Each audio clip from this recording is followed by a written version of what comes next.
Hey guys, so I was going through my vault and clearing out some space, and I found the messenger just sitting there, all alone. It brought me back to a time where this gun dominated the Crucible, kinda, alongside hand cannons and the Hopscotch Pilgrim. Back then, the time to kill on primaries was a little more ridiculous. While that time has passed, along with the original hand cannon and the kinda short-lived pulse rifle meta, this gun is still around. Is it used in the Crucible often? Nope. I don't think I've seen this gun kill me in months. So what does that mean? Does that mean it sucks because of the pulse rifle nerf from way back? Or can it still two-burst people? Well, let's find out. Doing some relatively simple math and knowing that it does 34 on a headshot, we know that it does 204 damage if you hit 2 bursts and they're all headshots. That means that it can 2-burst all low armor targets, which counts for all hunters, I believe, most warlocks if they're not using the ram and a chest piece that boosts their armor, and a titan who is using the least amount of armor. I don't entirely know how much each of these classes actually have in terms of armor or health, but typically low armor is 180 health, while high armor is anywhere between 200 and 210 health, I think. I could be wrong. But regardless of all that, that basically means that it can two-shot certain guardians, you just have to hit your headshots. Meaning the time to kill on this gun is still ridiculous for a pulse rifle. After that, I then got kind of curious about how hard Headseeker still hits on this. Previously, it was hitting for 41 damage per bullet.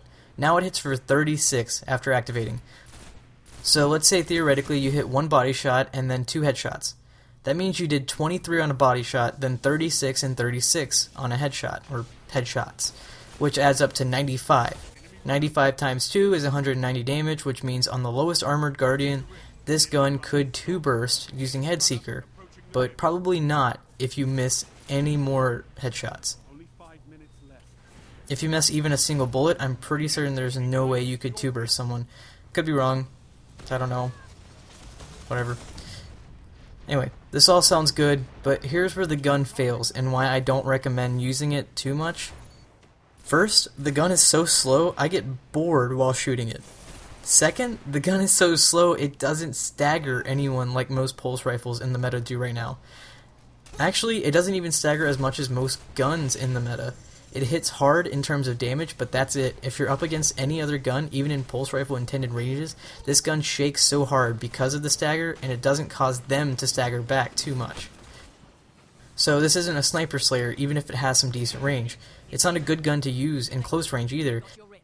It's barely okay to use in mid-range, and the only time I succeeded with the gun was when I got the jump on someone or I did some external damage using smokes or a grenade.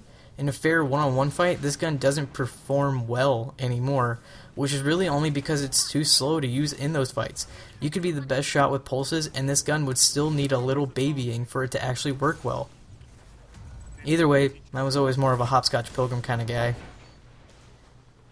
That was my brutally honest review of the gun and how it works right now in year 2, or I guess the latter half of year 2.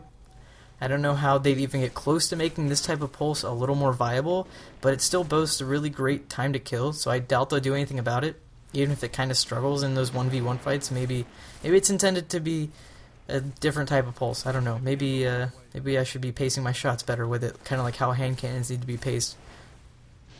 Either way, thanks for watching, guys, and I'll catch you guys in the next one. Peace.